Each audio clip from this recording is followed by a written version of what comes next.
This is a special edition of NBC 10 at Issue with Philadelphia Republican mayoral candidate Karen Brown. A special edition of NBC 10 at Issue continues with Republican Karen Brown. I'm Steve Highsmith. City Hall. We talked a little bit about the fact that you think you can cut inside City Hall.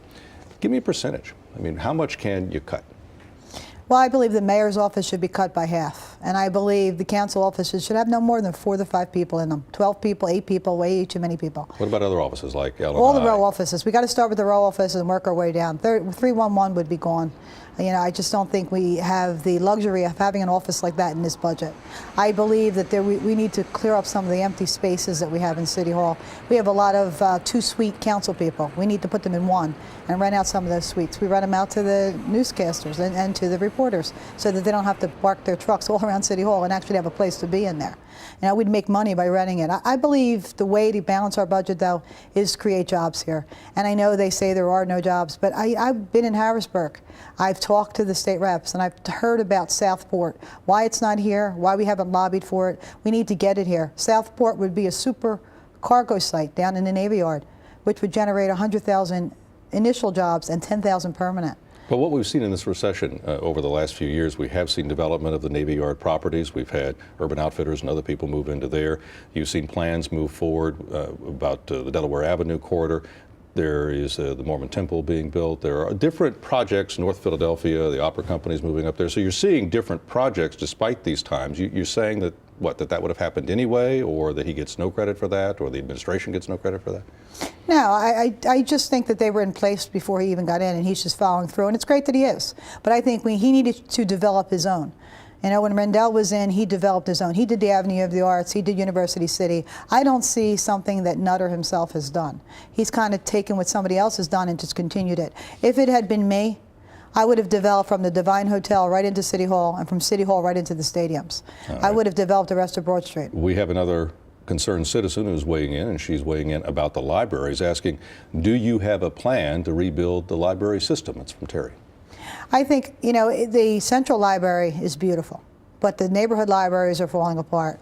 And I think we need to go around to the neighborhoods and make sure that they get fully funded and get what they need to restore them so that the kids actually use them.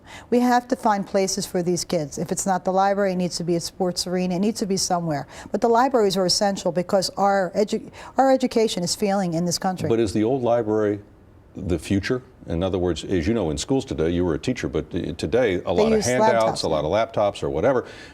A lot of people go to the library to use the computers who are there, so does the library have to be rethought as to what the library is? I think we need to get more computers in the libraries. We need to come up to the new generation, but that's going to be tough in the recession.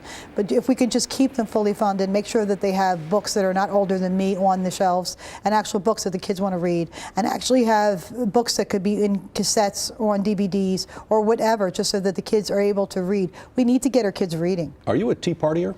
No. Why not?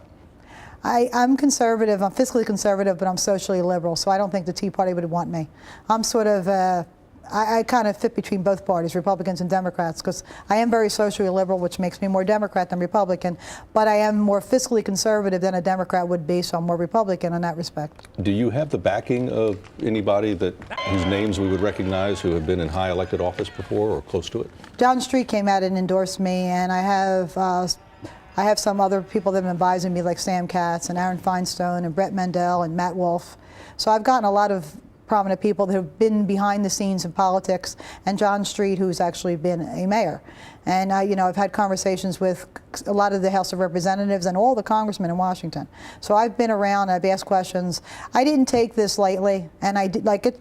Good school teacher, I made sure I got my facts and figures and listened to people who had been there, did that, so I would be well educated. All right, more with Karen Brown, including what she thinks of her own party, in a moment on NBC 10 at Issue. Stay tuned. You're watching the special edition of NBC 10 at Issue